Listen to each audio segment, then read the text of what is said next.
La vérité divine est dépouillée de sa force quand l'intelligence humaine s'en saisit, sans le secours de l'esprit. Tandis que si elle pénètre dans son esprit comme Dieu le veut, elle devient sa vie. Lorsqu'elle n'atteint que la surface, que l'intelligence et la raison, elle peut bien occuper la pensée et lui plaire. Mais tandis qu'on attend d'elle une heureuse influence, sa force est réduite à celle de la sagesse humaine, qui n'atteint pas la vie de l'esprit. Il y a une vérité naturelle toute humaine, une vérité d'intelligence et de sentiment qui n'est que l'ombre de la vérité divine. Celle-ci, au contraire, est effet et vérité. Elle fait saisir et posséder ce qui, pour d'autres, reste du domaine de la pensée. La loi ne pouvait offrir à l'homme d'autre vérité que cette vérité de type et d'image qui constitue la religion juive. Tandis que Jésus, lui, a apporté la vérité même, la réalité, la vie divine. C'est lui, le Fils unique venu du Père, plein de grâce et de vérité, qui est la vérité. Jean 1, 14, 14, 6. Quand notre Seigneur promet à ses disciples le Saint-Esprit, il l'appelle l'Esprit de vérité. Jean 16, 13. Cette vérité qui est Jésus lui-même, cette vérité qui nous a apporté du ciel, pour nous la communiquer comme une réalité substantielle et divine, se trouve dans l'Esprit de Dieu.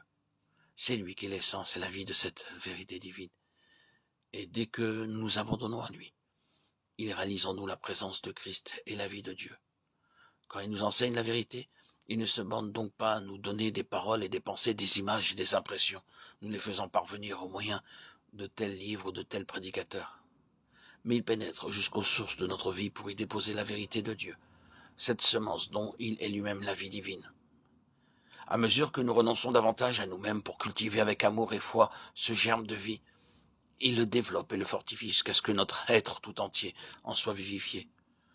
Ce n'est donc pas du dehors que l'Esprit s'adresse à nous, mais c'est au-dedans de nous. C'est par sa vertu puissante. C'est en effet et en vérité qu'il vient nous révéler Christ et tout ce que Christ est pour nous. Ce Christ qui n'avait guère été jusque-là qu'une pensée, qu'un sauveur en dehors de nous, et bien au-dessus de nous devient alors une réalité. Il devient vérité en nous. Quand l'Esprit entre en nous, la vérité entre avec lui.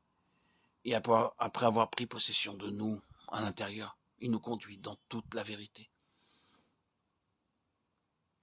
Lorsque notre Seigneur nous promet l'Esprit de vérité de la part du Père, il précise ce qu'il devait faire en nous. Il rendra témoignage de moi. Jésus venait de dire « Je suis la vérité » Jean 14, 6. L'Esprit de vérité a donc pour mission de nous révéler, de nous communiquer la grâce et la vérité qui se trouvent en Jésus-Christ.